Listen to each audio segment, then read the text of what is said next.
Hey, welcome to my channel. My name is Sarah. Thank you so much for clicking on this video. Today, I have another Stash or Trash Empties video, and I actually have quite a lot this time. I've been really trying to go through my products lately because I've just been feeling overwhelmed with how much I have in excess. So for the things I have that were like low, that were almost out, I've been like really trying to use them up so that I can just like declutter my life a little bit. So I have some skincare, body care, makeup in here. Yeah, we're gonna go through it and I'm gonna let you know if I would repurchase it, if it was horrible, or you know, all the things. If you would subscribe to my channel, you can see more videos like this, and I do try to do these like empties videos every so often, kind of like every couple of months, depending on how quickly I go through products. And I'd also appreciate if you could give this video a thumbs up because it really helps out my channel. Thank you so much, and let's dive in. So the first thing we have is the Beyond the Zone Turn Up the Heat Protectant Spray. I got this from Sally's per recommendation, I think from a Sally's employee. And with this, I do feel like it protected my hair pretty well. I think I noticed less damage with this than with whatever heat protectant spray I was using before. So I do like this, but it is like a tiny bit oily or sticky once it goes on your hair, so I'm not a huge fan of the feeling, and I feel like it kind of would weigh my hair down a little bit. I don't know if I was putting too much, but my hair is pretty damaged, so I like to spray it like liberally. I'd rather have more than have my hair just be frying off. So I did like this, and it was a great deal for it. I think it was around like $10 to $15. So for a heat protectant spray, it's definitely not bad. I could see myself repurchasing it in the future. I am testing one out right now that I think I like a little bit more. It doesn't say whether it protects up to like a certain temperature, but I keep mine at around like 350, 400. So it seemed to protect my hair. So this is one where it's like, if your hair could use a little bit more oil in it, I guess it'd be good. My hair is like still dry, but I don't know what I'm trying to say. This is like a really bad first item to start with. I'd like I think I'd repurchase this. I think so. I wanted to try a new one out after I finished this because of the oiliness, but it's definitely not a bad heat protectant spray, and yeah. All right, next we have this Alafia Coconut Rishi Hand and Body Cream in the scent Coconut Vanilla. I really love this brand because they are cruelty-free, fair trade, biodegradable, and they support community empowerment. So on the back it says they pay fair wages, they empower mothers and families, and utilize sustainable wildcrafted ingredients. And funds from their product sales help conduct their empowerment projects in Togo, West Africa. And it has like a list. They have planted around 81,000 trees.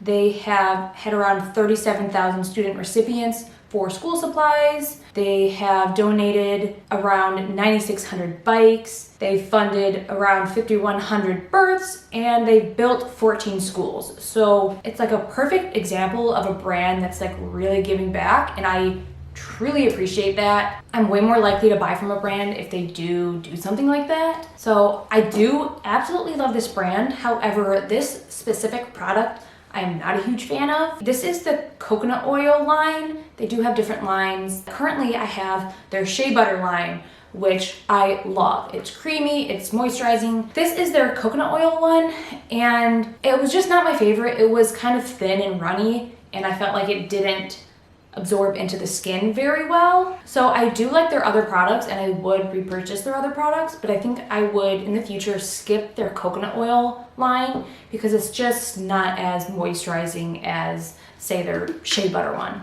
Next we have a face wash. This is the Sukin, I think that's how you say it, foaming facial cleanser. So this is an Australian brand, and I got this from a local shop near me, but I'm pretty sure I've seen this in Ulta or even maybe Target recently. I got this a little while ago, but it's vegan, cruelty-free, natural, all that stuff. And it was about $10. It wasn't bad, but it isn't something that I would repurchase.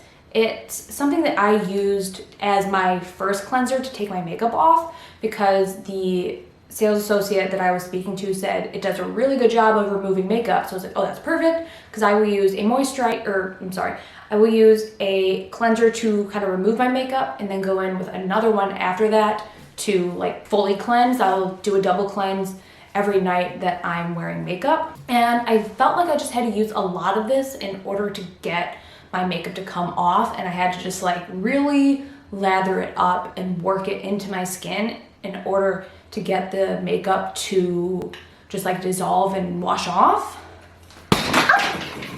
It wasn't bad as a morning cleanser because it was pretty easy on the skin, and it would be great for sensitive skin. It didn't irritate me at all, and it was very gentle, didn't feel like super dehydrating or, you know, anything stripping like that. And it was $10, so it's definitely like not a bad price. Unfortunately, I wouldn't repurchase this just because it didn't remove my makeup fully, and honestly, while I was using this, I was kind of excited for it to completely run out because I was just getting annoyed with trying to use it each night. Especially when you have like heavy eye makeup, it would just not really stand up. So there's that. We have another skincare. Now this has been a long time coming. I've had this for months. This is the Trader Joe's This is the Trader Joe's Nourish Oil-Free Antioxidant Facial Moisturizer. Okay, so this was super cheap. Trader Joe's skincare is like pretty cheap. I think it was around like $5, maybe $6, but you get a lot in here and it lasted me a long time. So this is fragrance-free, it's dermatologist formulated and suitable for all skin types. This is like the perfect moisturizer if you're looking for just like no frills, baseline, good on sensitive skin, doesn't really do anything like amazing, but just like a good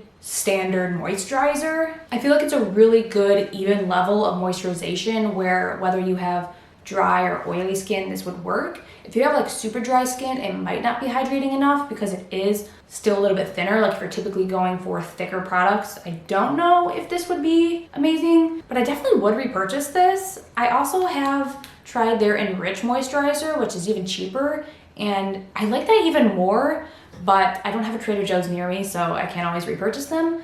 But I love Trader Joe's skincare. Like I don't think I've tried a single product, and their hair care, that I don't like. So I think you can't really go wrong. It's a really great base. I think it'd be perfect for just any skin type, and I would repurchase it. All right, we have the Paula's Choice 2% BHA Liquid Exfoliant. Now, this is all over the internet. Everyone raves about it, and I'm gonna do the same.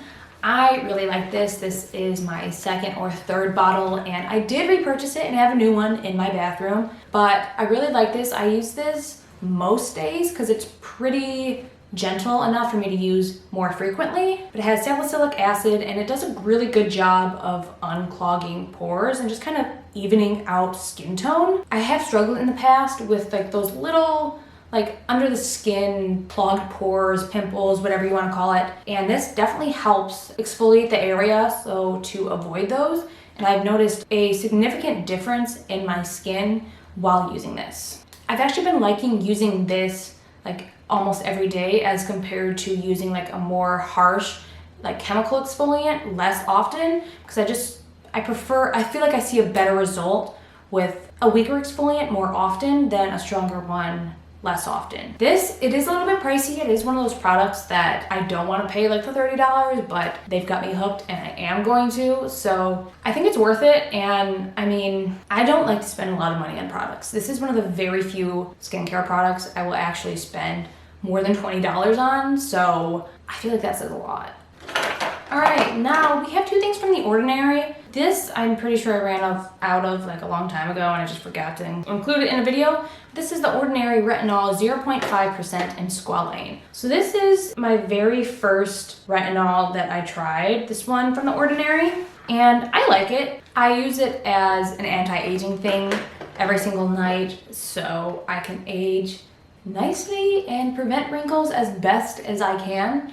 And I mean, it's hard to know whether or not this is like actually doing that, but I've heard good things of it, and I mean, from a surface level, I like it. I think it also has helped with my skin as far as acne, because I stopped using retinol for a little bit and I was starting to break out more, so I think it does help with my acne, and that's what kind of motivated me to start using it every single day, is because it was helping with the texture of my skin. And then I also, after that, I wanted to try a different type of retinol, so I got their Granactive Retinoid 2% Emulsion. So this one is more of a milky consistency, then that one is more like a serum oil type. I didn't like this as much as the Retinol and Squalane because it didn't last as long. It doesn't spread out as evenly. I needed to use more of this to get it all over my face. The good thing about it is it did absorb into the skin a lot quicker than the other retinol, but I believe this was a couple dollars more expensive. So I'm not sure if this would be like a better anti-ager, but I don't know, I feel like my skin just looked better with the other retinol. And the other retinol I actually did repurchase. So I have the 0.5% in Squalane in my bathroom right now. I don't think the Granactive one is bad, and I have heard that the Granactive Emulsion one is really good for people with sensitive skin. My skin took to retinol really pretty easily, but if I've heard other people can have a bit of a reaction, so this could be better. I know there was a difference in like a retinoid and a retinol, and I believe retinoid is more powerful, but I'm not sure how like a 2% retinoid versus a 0.5% in Squalane, like how they compare as far as potency. This isn't skincare by Hiram. Go to a dermatologist video to find that out. I tried to like look it up to see like what would be best because I am not trying to age, but I couldn't find a ton of clear information on what I should get. I also have this Crest 3D white toothpaste that I got from Dollar Tree. This was just in like my bathroom for a while as like a spare, and I finally went through it. I would not repurchase this because Crest is not cruelty-free, and I have begun to only purchase cruelty-free toothpaste, which what I found is Tom's that I like. So it was fine. You can get it at Dollar Tree, so it's cheap, but personally, I would not repurchase. Now we're finally getting into makeup. So I have a couple concealers. I've been trying to go through my concealers because I have a ton, and I was just like, I'm ready for a new concealer, but I could not justify buying another one given how many were in my drawer. So first we have the Flower Beauty Light Illusion Full Coverage Concealer. This is in the shade Fair, and I believe this is the lightest shade they have. For me, it isn't quite light enough. It was always a little bit too dark, so I tended to have to use it with a concealer that had a little bit more lighter tones in it. I like this concealer. I feel like it didn't crease on me horribly, but I wouldn't exactly say it's a full coverage concealer. I definitely have other concealers that cover a lot better, and if something is specifically marketed as a full coverage concealer, I just kind of expected a little bit more. I could still see like some darkness coming through, and I did tend to use it more so on days where I was going for like a lighter base, not so much a full coverage base. And it was pretty hydrating. It didn't look really dry underneath my eyes, so I do like that aspect about it. I might repurchase this, I'm not sure. I don't know if they even still sell this. My Ulta stopped selling Flower Beauty, so I think I'd have to go online to purchase it. And for that reason, I probably wouldn't. We have another one. This is the Revolution Fast Base Concealer in C3. I really like this concealer. It is also not full coverage. It says it's a lightweight buildable coverage, and it's like a little bit buildable. You definitely can't get it up to full coverage. It's more like a light to medium coverage, but I really liked it. It was like, for a light coverage concealer, I typically don't like that, but I really liked how this looked under my eyes. Did not crease very much, looked really nice, wasn't drying. I really liked the tip, the sponge applicator, kind of like the Maybelline Rewind, Age Rewind one. I don't know how sanitary it is, but I did really like the sponge applicator. So I think I would repurchase this, honestly, and I think I got a good shade match. Next, we have a foundation, and this technically isn't completely out, but I went to use it the other day, and well, there's that. But also, the Doe Fit applicator just didn't come with the stick. So it's in there somewhere, and I don't think I'm gonna fish it out since it's already almost gone. I should probably tell you what it is. This is the Physicians Formula Healthy Foundation. So this has SPF 20. It has a brightening complex, whatever that means. This is the shade LW2.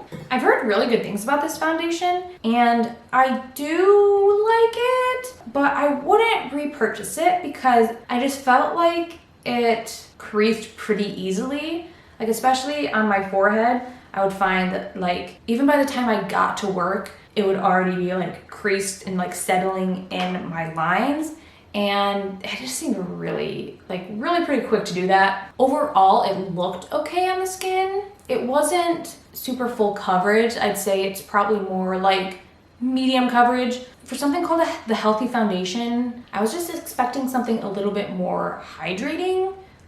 It does say it has like hyaluronic acid and other things to hydrate, but okay, sorry, my card was full. It's not a bad foundation, but I do have ones that I like more and I just didn't like it enough to want to repurchase it. Okay, I wasn't sure if I should mention this because the brand's no longer around, but might as well. RIP CYO. I freaking love CYO. This I used for a long time and I used it sparingly because I really liked it. This is their matte eyeshadow in Nothing to It, and like it's completely gone. That baby has hit pan and kept going.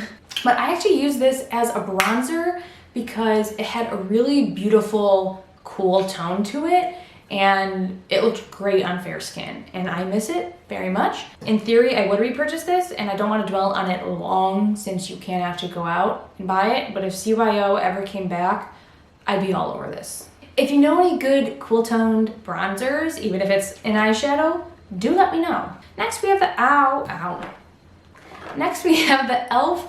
Wow Brow. I don't remember what shade this is in, but some kind of shade of brown. This is not bad, but I wouldn't repurchase it because it didn't hold up my brows very well. For a brow gel, I want it to keep my eyebrow hairs in place.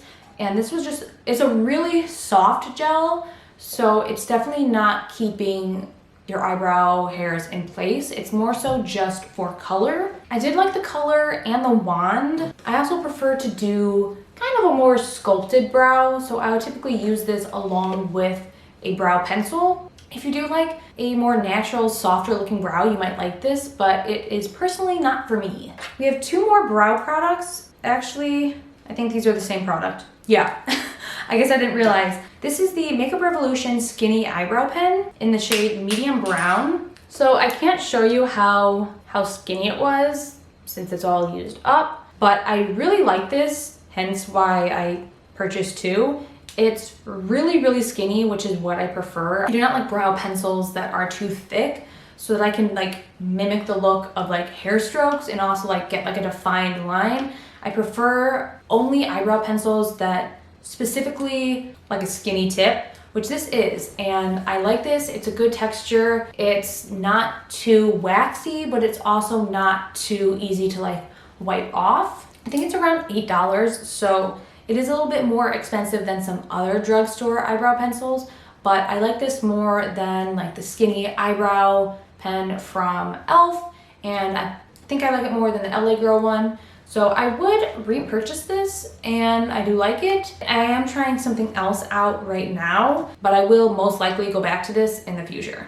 All right, so that completes all of the items I had. I feel like this video is gonna be really, really long, so I do apologize for that. I will write the names of all the products I mentioned today in the description box below if you do want to go check them out. That's about all I have for this video, so thank you so much for watching, thank you for your support, and I'll hopefully see you in my next video.